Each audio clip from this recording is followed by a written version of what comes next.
Hello, growers. Want to boost your sales, reach new customers, and streamline your sales process, all from your home office? Ready Farmer One, my book, is your ultimate guide to making it happen. Imagine increasing your farm's revenue without ever spending a Saturday at the farmer's market. The book will show you how to create, design, and market an online farm store. Learn from real farmers sharing real stories about how they move their stores online, freeing up their weekends and increasing their sales. Get my book, Ready Farmer One, on Amazon and transform your farm business today. The great thing about a lot of farms is there's a tremendous amount of natural beauty around them. But you also get a lot of challenges with that. You get sunrise, sunset, you get sunny days, you get cloudy days, you get rainy days. In a perfect world, what advice would you give somebody on capturing products in their best light, no pun intended, in a world that varies in natural lighting? Is there a better time of day, or when should you go indoor? When should you look at artificial lighting? Yeah, that's a good question because you mentioned lighting. It's not so much about is there a better time of day or a better type of light, because the answer to that is yes. It's what's the best time of day or what's the best kind of light for what it is you're photographing. In other words, a cloudy day or indirect lighting, say coming from a window but reflecting off a white wall, that's what we call soft lighting. It's great for highlighting color and shape. It doesn't really show texture very well. That can be both a positive and a negative, and I'll tell you what I mean in a second. Direct sunlight, or even like a bare bulb, just take a table lamp and take the shade off. So you've got that bare light bulb. That's what we call hard lighting. Hard lighting, it isn't great for showing shape because there's a side of the object that's in the light and the other side is in the shadow, and there's a hard line separating the two. It's great for accentuating texture. And again, that can be a plus or a minus. And I'll tell you what I mean using this example. Let's say you've got an eggplant, which has a smooth surface to it, right?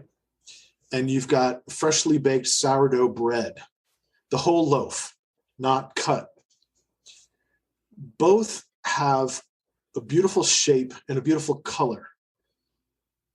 If the lighting is too soft, however, it'll look like a brown oval and a purple oval sitting next to each other with beautiful color, but no particular texture.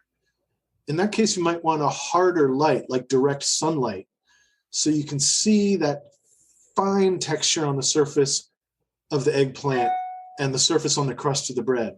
You need a harder light to bring out some texture. So maybe you want to put those on the table out in direct sun. On the other hand, let's say you slice that bread. You think about what the inside of sourdough bread is like. If the lighting is too harsh, it's going to look like a moonscape, right? It's going to look hard and craggy and almost like you wouldn't even want to bite into it because that surface, that texture is so exaggerated. So when something has a lot of texture, let's say the leaves of a cabbage or sliced bread or a baked good in general, you might want the softer light so that you can see some texture, but it doesn't look too harsh. So what I really recommend for people is if you're just starting out and you really want to explore the different qualities of lighting and how they show off a product, do it both ways. Set up a table out in direct sunlight, photograph your products, then take the same products and put them on a table near a window where there's indirect lighting but not direct sun. Take the same picture and then compare the results. You really do have to kind of play around with it. I've said to my students over many years, really learning photography is a bit like learning a musical instrument. I can explain to you how to play the guitar in about 10 minutes. Doesn't mean you're going to know how to play the guitar. You have to start applying the principles and practicing, and then seeing what result looks right. And then you have to also start showing it to other people. Maybe have a small circle of people, not your loved ones who are going to just say they love everything you do, right? But some people who will be a little more critical, who will say, well, this one looks better and here's why.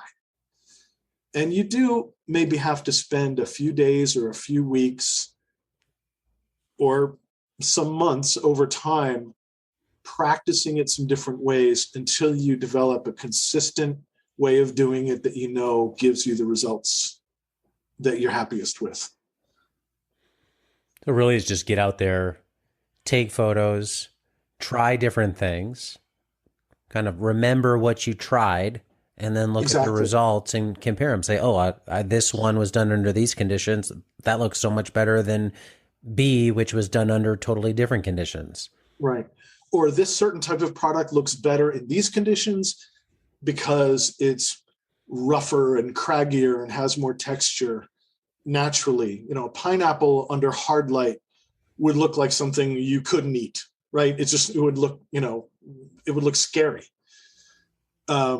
Whereas a slice of pineapple, the fruit inside, would look just like a yellow circle under soft light.